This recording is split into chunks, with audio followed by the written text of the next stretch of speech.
जय श्री जगन्नाथ सांग माने आसतु आउ गोटे सुंदर स्टोरी जानिबा। आग काल जड़े ऋषि थिले, साधु जड़े थिले, तांको ना होछि च्यवन ऋषि।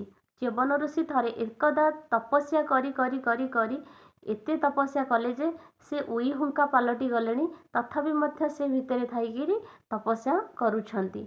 से समय जड़े राजा थिले, से राजांकर झीयटीए थिला, से झीयटीर ना होछि सुकन्या।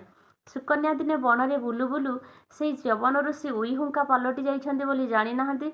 उई हुंका को देखी एवं ता मध्यरे चिकचिक करुथिबा दुईटी कौन अछि बोली बुझीबा पाई जानिबा पाई ताकू बनरु कंटा आनिकी से आखि दुईटी च्यवन ऋषिंकर आखि दुईटी को फोड़ी देइछन्ती। ता ऊपर जेहेतु उई हुंका लगी भितर चिकचिक देखा जाउची दुईटी जिनस से जानी पारि नाहंती एवं फोड़ी देइछन्ती। जेतेले कंटा फोड़ी बाहर कर देइछन्ती, देखिछन्ती कंटारे रक्त लागिची।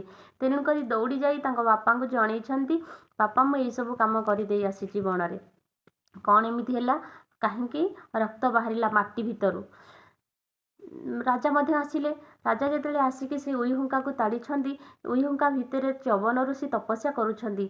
ए जणे महाभाग महामुनि तपस्या करुछन्ती, तांको क्षमा मागिले। मो झियो एभली भूल करि देइछि, अजाणତରେ मो झियो एई सब भूल करि देइछि, हे महामुनि मो झियो को क्षमा करि दियंतु।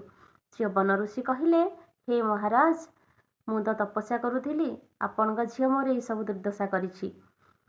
मु तो एबे चक्षुहीन होइगली, दृष्टिबाधित होइगली। मु केमिति चालिबी, कहा सहारा रे बंचिबी, मु केमिति काम करिबी, मु चलिबी केमिति।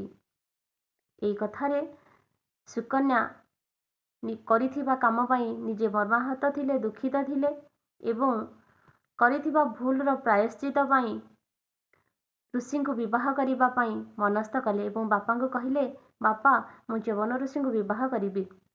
बापा मध्य च्यवन ऋषि सहित झियो सुकन्यार विवाह करैदेले एवं निजर इच्छा शक्ति एवं सेवा शुश्रूषा द्वारा च्यवन ऋषि को सुकन्या बहुत शीघ्र सुस्थ करदेले।